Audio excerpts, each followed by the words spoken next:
દર્શક મિત્રો, હું નીટુ શર્મા વી ઇન્ડિયા ન્યૂઝમાં આપનું હાર્દિક સ્વાગત છે।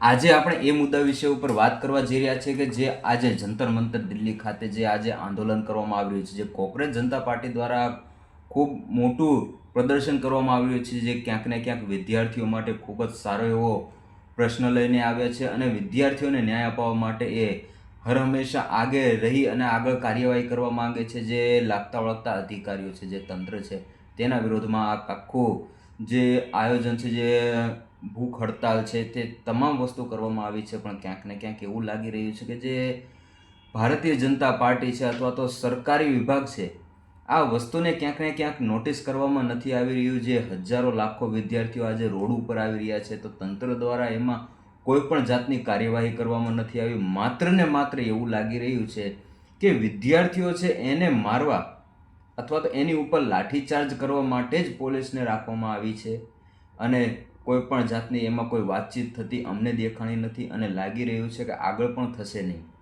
શું આ વિદ્યાર્થીઓને મારવા અથવા તો વિદ્યાર્થીઓ આ જે નાની એવી બાબત હતી એને ખૂબ મોટું સ્વરૂપ આવે એની રાહ જોઈ રહ્યા છે? આપણા પીએમ સાહેબ, આપણા સીએમ સાહેબ, તમામ લોકો આ મુદ્દા ઉપર કેમ વાત નથી કરી રહ્યા? કે પછી આ પેપર લીક પાછળ સવાલો તો ઘણા બધા છે મિત્રો, પણ આ જે વસ્તુ કરવામાં આવી છે ક્યાંક ને ક્યાંક યોગ્ય નથી। જે આટલા વિદ્યાર્થીઓ છે પ્રદર્શન કરી રહ્યા છે, સરકાર દ્વારા કોઈ પણ જાતનો જવાબ આપવામાં આવી રહ્યો નથી, જગ્યાએ જગ્યાએ એના પ્રદર્શન થઈ રહ્યા છે। આજે જે જંતર મંતર ઉપરના વિડીયો મિત્રો તમે જોયા હશે, ખૂબ જ ભયજનક છે, વિદ્યાર્થીઓના જીવ સાથે રમી રહ્યું હોય એવું લાગી રહ્યું છે। ક્યાંક ને ક્યાંક જે આ વાત કરવામાં આવે તો સરકાર દ્વારા જે આટલા મોટા મુદ્દાઓ ઉપર જ્યારે થોડોક વિષય પણ વિચારી નથી શકતા, આ કેટલું યોગ્ય છે?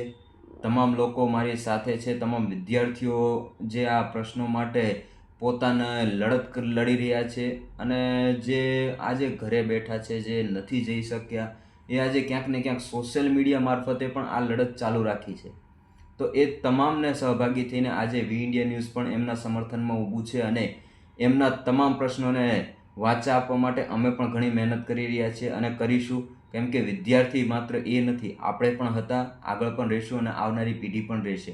તો એ તમામ પેઢી માટે, એ તમામ વિદ્યાર્થીઓ માટે, જે આવનારા સમયમાં હશે વિદ્યાર્થીઓ, હતા વિદ્યાર્થીઓ અને રહેશે વિદ્યાર્થીઓ, એ તમામ વિદ્યાર્થીઓ માટે આજે આપણે એક ભેગા થઈ એક અવાજ ઉઠાવવી પડશે। કારણ કે જો આજે આપણે અવાજ નહીં ઉઠાવીએ ને તો મિત્રો કાલે ઉઠીને આપણા ઉપર જ આ લોકો હાવી થશે અને જે આજે જે સ્વરૂપ જોવા મળી રહ્યું છે, તમે જે જોઈ રહ્યા છો, મને નથી લાગતું કે પાછું આવું જોવું જોઈએ। કારણ કે જો સરકાર આ વિષય ઉપર ન ધ્યાન દઈ શકતી હોય તો મને લાગે છે કે સરકાર બદલવાની જરૂર છે। જય હિન્દ, જય ભારત। અને તમારો કોઈ પણ અભિપ્રાય હોય તો કોમેન્ટમાં જરૂર કહેજો।